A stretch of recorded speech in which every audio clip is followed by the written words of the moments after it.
ॐ स्थापकाय च धर्मस्य सर्वधर्मस्वरूपिणे अवतारवरिष्ठाय रामकृष्णाय ते नमः। जननीं शारदां देवीं रामकृष्णं जगद्गुरुं पादपद्मे तयो स्थित्वा प्रणमामि मुहुर्मुहुः। नमः श्रीयतिराजाय विवेकानन्दसूरये सच्चित्सुखस्वरूपाय स्वामिने तापहारिणे।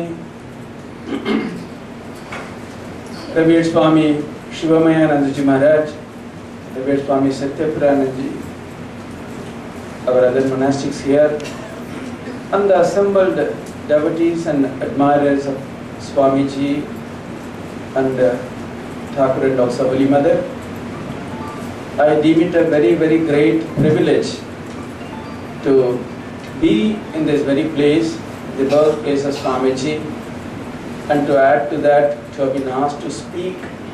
I think it's a lifetime opportunity, I should say. So I feel extremely delighted and I'm very grateful to Revered Maharaj for inviting me. In the 19th century, there were many religious movements. One of which was the Ramakrishna movement. It's amazing how within such a short time it has grown tremendously. The growth has been very sustained and continuous, and it's still growing. Those who are in the know of things, our elders, again and again emphasize the very foundation of this movement is tapas or spiritual austerity. We all know the extraordinary life of tapas which Swamiji and his brother disciples undertook. Even before that, the extraordinary life of austerity of Sri Ramakrishna, the inspiration, the life and the sustenance of this movement. And then the disciples, the way they lived during Sri Ramakrishna's time, and also the next few years after his giving up his mortal coil. It's unbelievable. The extreme poverty, the vows of poverty and penance and purity which they undertook. It's something to be amazed at. During the time they were doing this penance, the Holy Mother was herself doing her penance at Kamartipur. That was again another extraordinary story. Today you have to stand in queue, you have to book your place even a year ahead if the sari which you offer to the Holy Mother is to adorn the picture of Holy Mother at the Velur Mother's temple. But during that period, she did not have even a second cloth. The one she had to tie up in knots wherever there were holes and use that. There were days when she had not even salt to add to the rice. So that was the extraordinary tapas which she undertook. So the movement which is rooted in tapas, as long as it continues to be so, it continue to grow and inspire mankind all over the world. It's amazing how a few penniless monks who started this have brought it slowly to its stature as we witness today, and who knows in the times to come how great and extraordinary it will grow. Not only that, the Holy Mother continued her tapas in 18 93 or so, she was in Ilambar Babu Mukherjee's house, and the Panchatapa she undertook, surrounded on all sides by blazing fires, with the blazing sun above, spending from sunrise to sunset in that condition. She was burnt virtually, and that is how her golden complexion became quite dark by the time she finished that Panchatapa. Later on, when someone asked her, "Why is it, mother, that you had to undertake such austerities?" She said, "I know the children who would come in future will not be able to do much. It is for their sake I have undertaken this tapasya." Now, even as we talk about this movement, the Ramakrishna movement, and following that, the Ramakrishna Sangha, what is its origin? Of course, we can recall several remarkable incidents in this regard, but the one which is often referred to is the prayer of Holy Mother in the year 1890 at Buddha Gaya. Because you see, in 1887 itself, the monks had more or less taken the formal vows of sannyasa, but they did not even think of forming an organization or creating it into a kind of a movement. They were busy leading a great life of tapasya. So they were leading a great life as monks, but they were not really concerned about setting up an organization and so on. They were busy doing tapasya. In fact, practically all of them branched out to different parts of India to continue their life of austerity and japa and meditation. So the Holy Mother, she visited Gaya to offer Pinda to the departed forefathers and also to have the darshan of the Lord there. She happened to see a sprawling Buddhist monastery with all facilities for the monks who were staying there. With tears in her eyes, she prayed to Sri Sri Thakur, saying that, "Oh Lord, you came and you sported with a few, and then you left your mortal coil and disappeared. Will all this end there? Is that really the purpose why you came? If it was so, what exactly is the need to undertake all the trouble that you took?" The type of sannyasins we visit, who we see in Vrindavan and Kashi, who live on alms and live under trees, there are enough number of that category. I really cannot bear the children who have given up their hearth and home in your name, begging in the streets for food. I just can't stand that. Those who give up everything in your name should have at least the minimum wherewithal. There should be provided simple food and shelter. And they will call on you, they will spend their life that way. And those who are burnt in this fire of samsara, in the worldly bondage, caught in that meshes of the worldly bondage, they should come and find solace there while listening to the words of such monks. Then the mother recalls, after visiting later on the Belur Math, you see, it's after that prayer, because of the grace and blessings of Sri Sri Thakur, all this happened. The prayer is very, very significant. Significant for several reasons.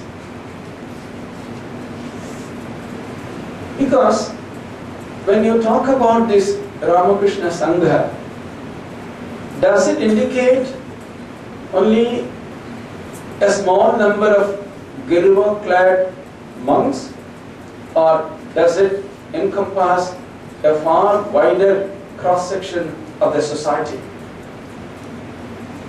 In my humble opinion, it goes far beyond mere monks.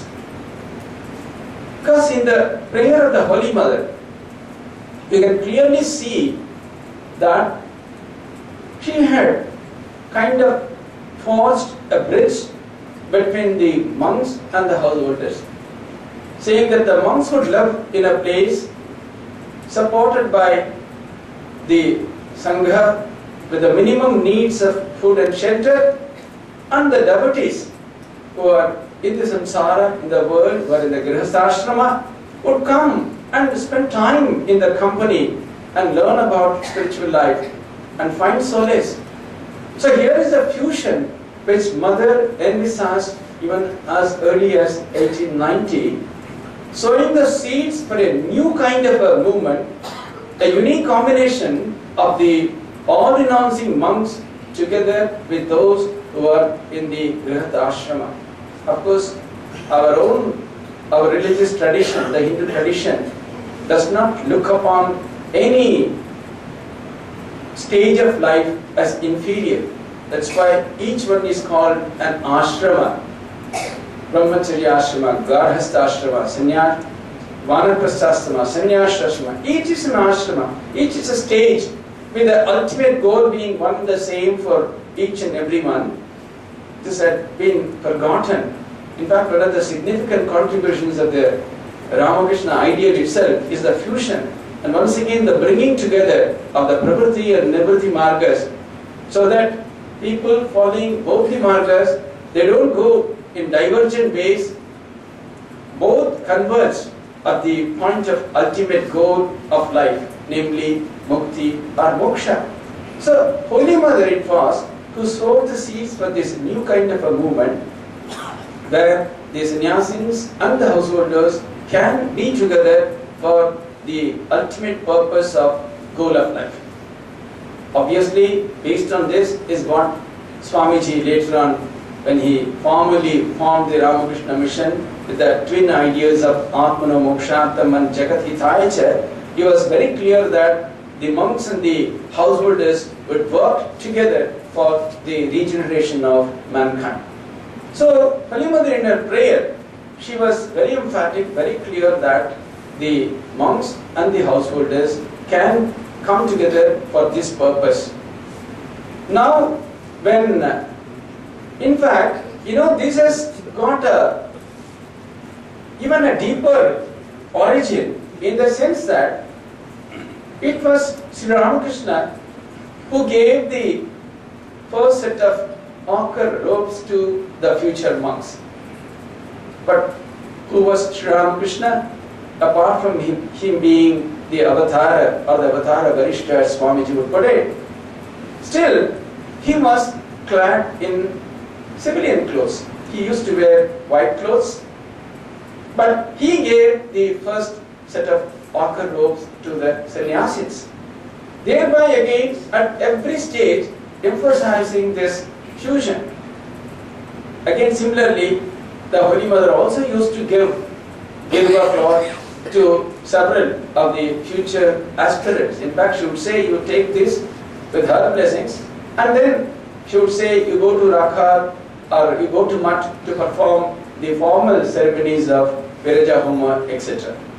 So you can clearly see that from the beginning, this was the tradition in the Ramakrishna Vivekananda, Ramakrishna Sarada Vivekananda movement, namely the first moves were initiated by Sri Ramakrishna himself, although he was in one sense an extraordinary sannyasi, because it's impossible to match his renunciation, because the Holy Mother herself said, when people said what is the main purpose or the greatest identification or the quality of Sri Ramakrishna's life, whether it was Dharma Samanvaya, He said, no, no, no, he did not deliberately do all that. All that came about. But in essence, his life was one of extraordinary renunciation. Tyaga. Tyaga was the real bhushan or the alankara or the ornament of his life. So, a Tyaga Shiromani who had also done virtually taken sannyasa under Tatapani, so to say, did the highest Vedanta sadhana and reached the Nirvikalpa Samadhi, or the highest knowledge of Brahman. At the same time, he gave the Giruva cloths to the future monastics who are going to form the nucleus of the order later on. Similarly, the Holy Mother, being both Sri Ramakrishna and Holy Mother, not only they were in the garb of normal civilian people, they were really householders in the sense that they had been formally married to.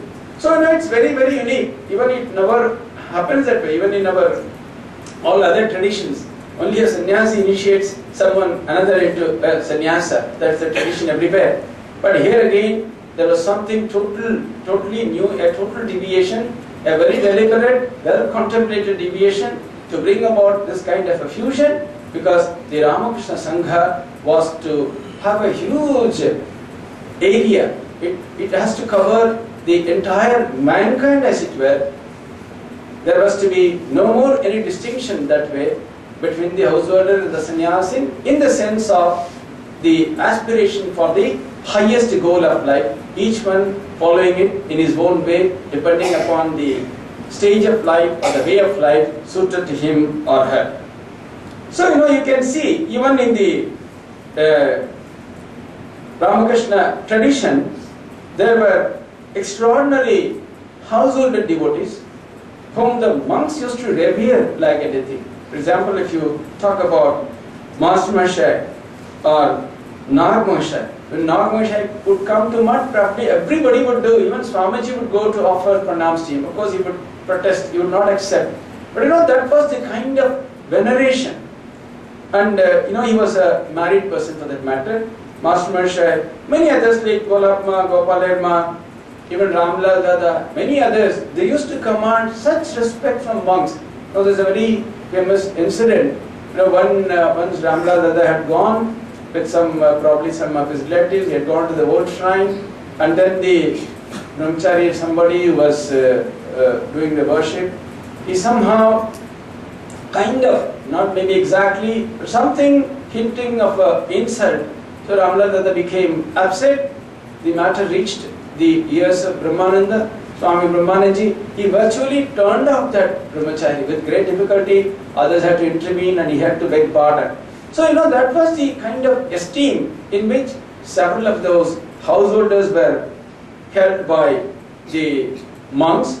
So because they knew that this is the new movement in which there was a place of respect, a high place of reverence for everyone, whosoever it might be, the only consideration being the level of one's spiritual advancement, the goal-mindedness.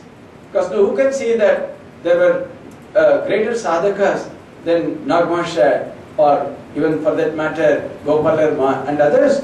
So the whole idea was, this was to bring about this kind of a fusion. But then if you talk about the origin of this movement itself, perhaps I think we should go back even further in terms of history, because to my mind the seeds were sown practically during the Shodashi Puja itself, because Shodashi Puja was another unique incident in the Ramakrishna movement, where Sri Ramakrishna literally worshipped Holy Mother as Shodashi. And then not only that, he offered, at the end of that puja, he offered at her feet all the fruits of his sadhana, his japamala and so on. It was a very amazing incident in the life of Sri Ramakrishna and the Holy Mother. Now the idea, of course, several people have talked about it. There have been several explanations offered. One of the explanations that comes to our mind is, the Holy Mother, she was extremely shy and withdrawn by nature. She was no doubt very spiritual, endowed with great spiritual power. Sri Ramakrishna himself spoke of her as his Shakti, Mother Saraswati, who had come to bestow knowledge, and so on. The mother, she had been left behind to reveal the motherhood of God, as spoken of by Sister Nivedita. Notwithstanding all these addresses about her, references about her, Mother was an extremely shy person. Although she had that kind of a tremendous potential spiritual energy, probably this Shodashi Puja was an occasion where Udbodhan, or the awakening of the latent supreme spiritual power in Mother happened, because probably Sri Ramakrishna had in mind a great role for her in time to come. That is why, because he knew that Mother not only needed her spiritual power, he added it to her all his spiritual powers, all his sadhana, because he knew that she would be holding forth for decades after his exit from the world. She would give shape, she would nurture, she would guard it zealously and take the movement by huge strides forward. So that was Sri Ramakrishna's role which he had envisaged for the Holy Mother. That is why perhaps he wanted to make sure that she had enough of that huge spiritual reservoir to take care of the entire mankind. And that is one reason where he really did this Shodashi Puja, thereby invoking in her, bringing about the awakening, the awareness of the extraordinary spiritual dimension of her own life. Because Sri Ramakrishna, he was endowed with such an extraordinary Shuddha Sattva body, an extremely sattvic, pure physical frame. He knew that he would not be able to do much of this spreading the message or taking people forward. He really chose, in that sense, two entirely different type of instruments, one being the Holy Mother, other being Swami Vivekananda, to carry forward his message of regeneration of mankind. So he really had to equip Holy Mother that way. That's why he perhaps undertook this Shodashi Puja. Similarly, you all remember that famous incident when towards the end of his life, he literally transferred all his spiritual energy, spiritual Shakti, force into Swami Vivekananda, and he was almost in tears saying, "Today I have given you everything and I have become virtually a pauper. I have given everything unto you." Because he knew that these were two special instruments who would be greatly instrumental in carrying forward his message, the message of regeneration of mankind through spiritual sadhana. So that was one reason where Sri Ramakrishna really wanted Holy Mother to play her role, and that is why he was very emphatic, because he offered everything at her feet. Not only that, as if it was not enough, later on he would even remind her. Later on he told Mother, "You have to do something for the people of Calcutta." She said, "No, I can't do anything." Perhaps she had, for the time being, and forgetfulness had come over her about the awakening. So as if to remind her, he said, "What have I done? You have to do much more." And literally, she did much more than Sri Ramakrishna in that sense. So that was another occasion when he really reminded her about her great role, what she was to do in future.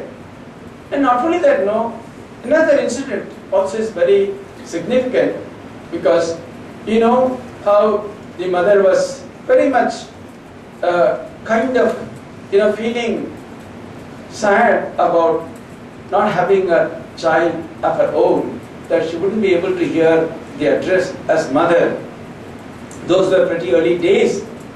But then Sri Ramakrishna assured her, as you all know, that why do you worry? I will leave behind such jewels as children, that people, even by extraordinary tapasya, Mata kete tapasya. That is the language used in Bengali. Even extraordinary penance, such people will not be blessed with the children of that kind. You will be really the mother of such children. That was Sri Ramakrishna's assurance to her. But as one writer puts it somewhere, she was just not satisfied with those jewels as children. She wanted to embrace the entire humanity. She wanted to absorb, adopt, bring up as her children, even those who wouldn't know how to call on God, who did not have much of a great spiritual inclination, who were really, in that sense, urchins, who were toddlers, who had not even entered the kindergarten of spiritual sadhana. Still, she had a place for them. All of them were extremely dear to her, and she would embrace all of them. Her idea was to embrace the entire world as mother. So in a very beautiful song, it is said, Nikhila Matri Hridaya Sagara Manthana Sudha Murati. If the entire world of mothers, if that is churned, that ocean is churned, and the form, that extraordinary form that would emerge is Holy Mother. That's how it is put in that beautiful song. So that is the real nature of Holy Mother. Of course, there were many, perhaps every now and then, Mother herself would give a hint as to what she was to do. Because once Sri Ramakrishna was asking, how many chapatis you give Baburam at night? Mother said, I think 4 or 5. So Sri Ramakrishna was very unhappy. You shouldn't give them so much at night. Then how will they do sadhana? Immediately Mother gave the reply, you don't have to worry about that. I shall take care. I assume the responsibility. In fact, this is what Sri Ramakrishna wanted. Perhaps he really wanted to kindle her, to tickle her, to come out with this assurance that she would take their responsibility. So Sri Ramakrishna must have felt extremely happy when she said that this is what she would do in future. And then her concern, because she knew the place of each one of them in the formation, in the movement, its growth. Because when Narendranath came and told her, Mother, I am going on tapasya. I'll come back only if I become a complete man. That means hinting that unless I realize the pinnacle, the highest of sadhana, the result, I would not come back. Mother was so shocked. She was really pained beyond compare. She said, what are you saying? You have so much to do. She knew that he had a great role to play, and then naturally he also arranged someone so that Narendranath does not suffer for want of minimum food or clothing. So at every stage, this is how she was guiding and taking care of them, protecting them. Again, in 1893, when Mother was in Nilambar Mukherjee's garden house, it was a night of Purnima, bright full moon. She was sitting on the banks, on the steps of the Ganges, the water glistening like silver in that beautiful moonlight. She was a kind of, perhaps, bordering on trance. Suddenly she felt as if Sri Ramakrishna was virtually pushing her, and coming from behind, he entered into the water and virtually merged into that. And immediately she saw that Narendranath was taking the water up and he was sprinkling it everywhere with cries of victory, joy. She was startled by this vision. In fact, for several days she found it very difficult even to step into the waters of the Ganges, because that would immediately remind her about Sri Ramakrishna, and she found it very difficult to get into the waters. Now, within a few days, she got a letter from Narendranath Swami Vivekananda, saying that a parliament of religion was to be held in Chicago, and he was really wondering as to whether he should go or not. Because there were several suggestions. In fact, his Madras admirers, they collected the money. He asked them to refund all the money because he was not sure whether he should go or not. He was in some doubt and he was waiting for the final answer. So who else can give it other than the Holy Mother? So he wrote to her, asking her opinion, asking her views as to whether he should go to Chicago or not. Now, Mother has already had this vision, but still, it was always a struggle in her mind, between the one aspect that she was the Janani, she was the person, the originator who gave birth. So obviously she would want the growth of this Sangha, the movement. She knew that a glorious future awaited Narendranath because that was Sri Ramakrishna's prediction. She was fully aware of that. At the same time, her motherly heart. That's why, in the case of Holy Mother, it's a very, very special, extraordinary manifestation. It was not just divinity all the time. It was not just a divine idea of motherhood all the time. It was a very rare, extraordinary admixture of one kind. On one hand, you would see the highest aspect, highest manifestation of an earthly mother combining at the same time with an extraordinary manifestation of a divine mother. That's why that is very specially put. There's a very small incident in Jairambati when Brahmachari had gone there. So after taking bath in Amodar river, he saw that the water. Of course, I think probably all of you would have visited Jairambati. If you just remove the sand a little, you find very crystal clear water immediately below.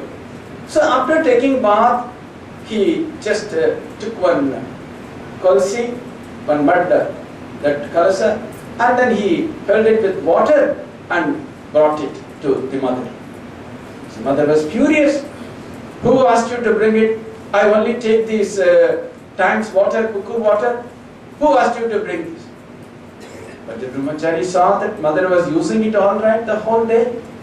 So next day he went after bath. Again he brought it. This time the scoldings were even more severe. Yesterday I told you, you don't listen to me. Abaddo, pata shunana. Why don't you listen? I told you not to bring. Why did you bring today? The Brahmachari was silent. Again he saw mother was using it all right. So third day, again he brought it. And this time mother's scoldings just crossed all limits. She was really on fire. Then the Brahmachari said, whatever you want you say. However much you might scold, every day I will bring it as long as I am here. If you want, you use it, otherwise you throw it. Then mother immediately melted. My child, that water is very good, it is very healthy also. But I was so sorry that every day you have to bring it all the way. That was mother. You see, for a young Brahmachari to bring just a pot of water, what is the effort? But still, her motherly heart wouldn't allow even this small little trouble which her child would take on her behalf in her need. So when Swamiji wrote like that, in spite of her vision, still her mind was wavering that it was really good to send Naren so far away to a far off land. In fact, of course, in a sense, she was correct because Swamiji had to really go through torrid times. There were even attempts made on his life there. But finally, again, he had a dream where he saw Sri Ramakrishna walking over water, waves, and beckoning Narendranath to follow. Then she knew that the signal has come really from Thakur himself. And then she wrote a beautiful letter permitting Narendranath to go. That is how he went. He conquered, he came back, and again he said, how much it was due to mother's grace, mother's blessing, and so on. And when he came back, he formed the Ramakrishna Mission. In that very meeting, on 1st May 1897, I think it was for the first time, he announced that the Holy Mother was the Sangha Janani. And not only that, Mother attended several times those meetings at Balram Mandir and other places probably. And she was always part and parcel of the movement. In every major occasion, major decision, major step, her word was the last. Nothing beyond that. So in fact, what she had prayed for, giving real shape to that was the motto which Swamiji kept before the order, before the Sangha, before the organization which he created. Atmano Mokshartam Jagat Hitaya, welfare of the world and one's own spiritual evolution. Obviously, that implies, a welfare of the world implies that the seekers of Atmano Mokshartam, even if you assume them to be monks, they have to live in the society, be amidst people, thereby once again ensuring the fusion between the Grihasthashramis and the Sannyasashramis in a truly spiritual or an enlightened debate with the highest goal in view. So, by giving these twin ideas before the organization, namely the Atmana Mokshartam and the Jagat Hitaya idea, Swamiji ensured that the monks would live in society, work for the welfare of mankind, and simultaneously elevate themselves. Obviously, in that great, stupendous task, the householders, those who were from the world, also had a great role to play. In fact, in the mission there was a clear provision for involving the non-monastics in a very, very big way. In fact, in the initial days they were even members of the governing body. Later on, although the highest membership was just restricted to the monastics. So this idea from the beginning, she was always there. She was the guiding force. You'll be very surprised, even a person like Swami Shardanandaji, who later on wrote the Leela Prasanga, perhaps the greatest work on Sri Ramakrishna till date. He at one point of time went and told Yogananda. You see, it's very difficult to understand completely Swamiji, because whatever he takes up, whatever he discusses, he goes to such heights, he extols it to such heights, it looks as if everything else is wrong and that is the correct. Then again after some time he changes, he talks on something else. It's extremely confusing. Yogananda gave the clue. He said, just follow Holy Mother. Whatever she says, her guidance is unfailing and you will have absolutely no difficulty. So Shardanji became Mother's Bhari, the bearer of her needs, not only because she loved Holy Mother so much, it was also probably in his own interest that he should get the highest kind of guidance, because he also found it a little difficult, because Swamiji was, he lived so ahead of his times. Probably several hundred years he was ahead of his times. Nobody could really understand him. In fact, I feel even now people have hardly understood Swamiji. It will take centuries for the world to understand who really he was, what was his message. Because he talked such a language at such heights, such sublime stuff, it was not possible for even his monastic brothers to understand him in depth. Finally, when they surrendered, it was not because they had completely understood him. He went into such a spiritual mood, they had to bow down before that, because they knew that Sri Ramakrishna had made him their leader and they had to follow their leader, and that is why they accepted it. Because they found that it was very difficult. It looked so different from what Sri Ramakrishna taught that way. In fact, it went on for quite some time. One monastic asked clearly the Holy Mother, you see, monks doing this kind of service activities like building hospitals and so on and so forth, They are all not really spiritual. Even if they have to do indulging, it's only in japa, meditation and so on. Mother did not wait even for a moment. Immediately she replied, you see, do you think it's so easy to remain absorbed in japa and meditation for 24 hours? She clearly said, Unade Jhole Bhati Mathur Babu Jugi Diten. Mathur Babu used to arrange all his needs. Where will these monks get? They have to roam about in the streets, beg for their food. There is no Mathur Babu now. So it's better at least to earn their livelihood kind of by doing some service to the society. See how practical mother was. Very practical. He said, let them work. Definitely their minimum needs would be met and nobody would grudge it. Supposing we had to do only japa and meditation, do no other work, I don't think any of you would really support the ashramas. So mother, she was so practical. She said, no, let them do so that they don't have to look for some individual Mathur Babus. It can come through the Sangha itself, and that is how they can carry on their sadhana and also this. And she clearly said, those who can adjust, they may stay, others may leave. She was very emphatic. You can go if you don't like, but this is how things would happen here. So no, she was always so practical. And she always had this mind, in her mind, the future, how the monastics would live, what will happen to them. So you remember in Jairambati, she fought tooth and nail to get exemption for some tax which the local bodies were levying. At that time, it was not at all a problem for her to pay, because the devotees, whatever she wanted, they would do. But she said, today I am here, the devotees are supporting, tomorrow the monks would live here, then who would provide for this? We should make sure that this is tax exempt. She was so practical, intensely practical. In spite of being extraordinarily spiritual, her practicality was another which really paved the way for this strong foundation of this Sangha.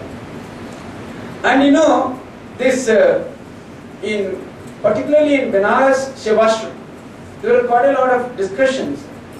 Probably, I think even Master Masha had expressed some doubts about the activities that were being carried on there, like the way they were serving the patients and so on. Whether these were really part of the classical mold of spiritual sadhana. Again, Mother, when she visited Benares, she was all admiration for the work that was being done. What a beautiful work, what a wonderful work these children are doing. She said, I clearly see the presence of Thakur in them through all this. Not only that, to put her final seal of approval for all time to come, she donated a 10 rupee note, and that is preserved even now, so that no one can later on distort and say, this is not what Mother said. In approval of what she said, in honor of that, she gave her donation of rupees 10, and that note is preserved even now. So that was, the Mother's extraordinary idea, her practicalities. Apart from that, even in other matters, in daily matters, she would give her decision, and that was final and binding on everybody. There is no other third arbitrator once it goes to the Holy Mother, and that was the end of it. With Bodhan, a servant, probably a cook or somebody, was misbehaving, and the monks were hesitating to remove him, saying that no, Mother will be inconvenienced. Mother became very angry. She said, what is this? They are monks. Why should they be so dashed? Let him go if that person is not doing the work properly. As monks, why should they be bothered about all this? Again, at the same time, when a monk, because of some demeanor, or the servant did some mistake or didn't do anything properly, when a monk slapped a servant, the Mother's reaction was entirely opposite. It was different. They are monks. They are supposed to live under trees and beg their alms. They are having building. They are servants, and told about that to beat the serpent. So she didn't approve that action too. So it was not always a straight-jacketed solution or a same solution for everything. Obviously, such variations are possible only if you look at everything from an extremely spiritual point of view. Worldly people, you can always find a trend, the way they decide, they talk about, or they react in a particular situation according to one's nature. But Mother was totally different. Again, a servant, Swami, he was found stealing. So Swamiji dismissed him, said no, he has to go. And then this man, he knew where the redress lay. So he simply went to the Holy Mother's place and took shelter. And Mother heard his story, and he confessed that out of poverty, out of dire need, I did, Mother, you forgive me, and he wept and all that. And by the time Mother had completely melted. And then Baburam Maharaj came, and he said, you see, Dako, Baburam, after all, because of poverty, this boy had done this mistake. You please take him back, after all you are sadhus, you should not be so harsh and so on. Actually, everybody was, Mother one can face, but not Swamiji. When he gets angry, he can really tear you to pieces. So Baburam was hesitating. He said, no Mother, Swamiji will be very angry if I take him back. Then Mother really asserted, tell him that I have sent him back. But Baburam Maharaj had to take him back. When he came back, Swamiji again, he was furious. See this thoughtlessness of Baburam, Buddhita Dako, he has again brought this thief back. Baburam narrated whatever happened, and Swamiji did not say a single word beyond that. So you see, the incidents are quite often, might be similar in nature, but Mother's way of dealing with them was, often, it was very unique, very different, depending upon the situation. Again, monastic by name Nagain, he did something wrong, and the other monastics told him that Swami Shivanandaji is going to turn you out, you be prepared for the ultimate punishment. He became afraid, and simply he went to Holy Mother, took shelter at her feet.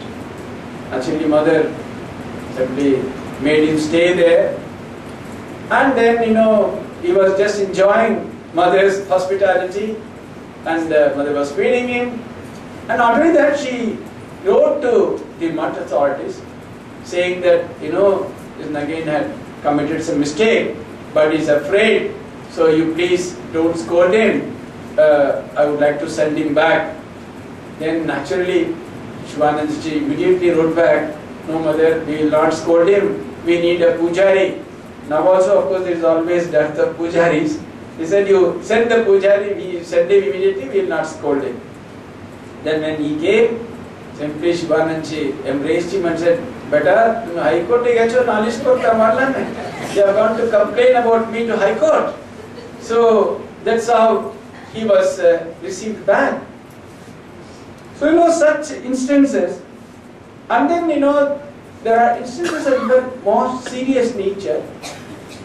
Mother, as I said earlier, she would give Gerua cloth to many of the aspirants if she found them fit, and asked them to complete the formalities by going to Mutt. And then, not that she gave like that to everybody. There were several instances where she refused, in spite of their requesting time and again, she said no. So, people were perplexed. Similarly, those who used to come to her, they would say that no, we are not interested in marriage. Mother, she would console them differently. How is it that in this world everything is in pairs? She, the bird with two wings, two eyes, 2 ears, everything is in pairs. How can you not marry? Don't worry, nothing will happen. And that person would go and quietly marry. Because Mother knew that he needed marriage, only he needed a sanction from the Holy Mother, and she would give it. In some other instance, Even in case of girls, when they were very firm, she would encourage, say, no, why, what is the need? When the parents would come, mother would come and complain, she have seen the world for yourself. If someone is spiritually inclined, why do you want to push that person into this hellfire? Why do you want to drag her into this? Why don't you allow her to develop differently? She would defend such cases. So someone asked, how is it, mother? Sometimes you encourage that way, sometimes you give. Yeah, You see, I see the person's nature. If the person is inclined that way, and he would only want a sanction or approval from me, I would encourage. But on the other hand, when I find that someone is not interested in getting into this worldly bondage that way, do you know what is there in this world after all? It's full of that kind of a misery and difficulty. So naturally, I encourage them. Why not? That's what you would say. Like some of our own close relatives would often complain. You see, such promising children, boys, you beat them away and make them monks. What will their parents feel? And so on. But she would be very firm. See, that's what again I said, although she was, for all the outward appearances, a housewife, a grihini, so to say, but yet she would exhibit the highest qualities of a sannyasi and encourage. Now that is why she was, not only she gave birth to the sangha, she nurtured it. She took care that it prospers, it grows steadily and without any kind of a hurdle or a difficulty. She ensured a very, very smooth growth. There were a couple of two very serious instances when, the famous plague incidents. When there was plague in Calcutta, naturally the mutt led by Swamiji, they wanted to conduct relief work in a very big way. And Swamiji, naturally, he was like a Shiva, like a Bhola. Is it? If there is no money, sell Belur Mutt. After all, we are monks who should live under trees. What is the need for us? Land, building and so on. Sell it, let us do this relief work. And the matter reached the ears of the Holy Mother. She placed some very, very pertinent questions before Swamiji. She said the first question, the mutt does not belong to Swamiji. It was dedicated in the name of Thakur and me. What right has Narayan to sell this? A very legal matter. Obviously you cannot sell a property which you do not own. So obviously Swamiji was completely defeated in that first argument itself. Not only that, then she went on to say the other things. Do you think that Thakur's entire, the movement, everything would end in just one relief work? Do you think that this is all that is to be achieved in this advent, in this avatara, in this incarnation? Thakur was a person of infinite moods.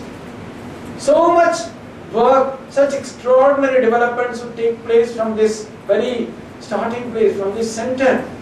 So Belur Mutt is not just meant for one small relief work. What a far-sighted person she was. As days go by, we realize this, every one of us, all of us were all connected with this in a greater and greater dimension. What a far-sighted person she was. So she clearly said that it cannot be sold like that. And Swamiji, of course there was also no need by the time funds came and the relief work could be carried on. But then Mother was very, very clear in her understanding. She was not emotional. She had a very deep foresight. She could read into the future developments, and that is how she pronounced her verdict in that incident. Similarly, Swamiji really wanted at least one place where the practice of Advaita sadhana would be resorted to, and there won't be any ritualistic worship or the flowers and shrine and burning of incense sticks and so on and so forth. So accordingly he created the Mayavati Advaita Ashrama for this purpose, and he went to Mayavati that year. It was during winter, and after a couple of days or so he wanted to visit all the rooms of the Hindus, how they were staying and so on. Then suddenly he found in one room Thakur's picture, nicely decorated with flowers and incense and so on. And he said, "Ami bawla mantha to ekta jagaye e Advaita sadhana hobe ekhane oi budo ঢুকে পড়েছে." See, I thought at least there will be one place which will be completely dedicated to the Advaita way of sadhana, and here also I find that old man has entered. He did not say, he immediately said that all those shrine etc. should be removed because Advaita Ashrama was meant for Advaita sadhana. There cannot be any ritualistic worship or picture or anything. Of course, it was true because he really understood the Advaita in its highest essence was Thakur. Although the inmates there, they obeyed Swamiji because no one dared disobey him. They accepted his decision. But then the matter was referred to the Holy Mother. Someone wrote a letter and Mother wrote a very beautiful reply. She said, Thakur was Advaita. She did not even probably say that he was an Advaita Vadi. He was the Advaita himself, the embodiment, the incarnation, the Murtha Vigraha of Advaita. So, as his followers, all of you are Advaitins. That is your real nature, your real sadhana. That is how you should go about.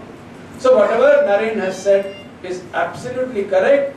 So, his view, his opinion is absolutely, there is nothing wrong in that. So, everybody was satisfied because Holy Mother gave her stamp of approval to whatever Nath said. In fact, that is the duty. Thakur, Maan, Swamiji, although there were three personalities externally, you will always find that in very key, crucial, critical moments, there would be no difference of opinion amongst themselves.